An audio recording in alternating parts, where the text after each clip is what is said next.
Şəbəkələrdə etik normalara uyğun olmayan hərəkətləri ilə gündəmə gələn müəllim işdən çıxarılıb. Yayılan görüntülər qeyri-etik olduğundan onu sizə təqdim edə bilməyəcəyik. Lakin əməkdaşlarımız xəbərin izi ilə 16 nömrəli Körpələr Evi uşaq bağçasında olublar.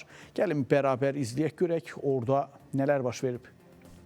Abşeron rayon Qobu qəsəbə 16 nömrəli Körpələr Evi uşaq bağçasının musiqi müəllimi olan Elnarə Əsgərovanın sosial şəbəkələrdə yayılan uyğunsuz görüntüləri ilə bağlı araşdırma aparılıb. Görüntülərdəki davranışın etik və pedaqoji normalara uyğun olmadığı nəzərə alınaraq, musiqi müəllimi ilə bağlanan əmək müqaviləsinə xitam verilib. Müəllimin işdən çıxarılması xəbəri ilə bağlı üz tutduq sözü gedən Körpələr Evinə. Qapını niyə örtdünüz ki?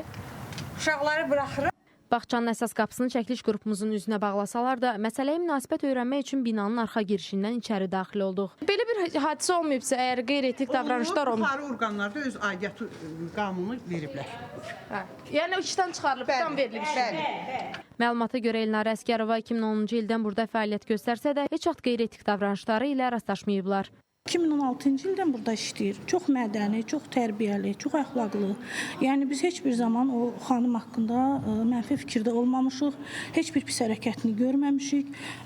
Xeyr, yoxdur bununla bağlı məlumat, amma Elnarə müəllimə mən 3 uşağımı qoymuşam bura. Yəni heç bir Musiqi müəllimi olub. Bəli, musiqi müəllimi olub. Məsələ ilə bağlı Abşeron Xızı Regional Təhsil İdarəsi ilə əlaqə saxladıq. Elnarə Əsgərovanın işdən çıxarılması xəbərini təhsil idarəsi də təsdiqlədi. Diana Cəlalı, Nadir Cəllov, Spice xəbər.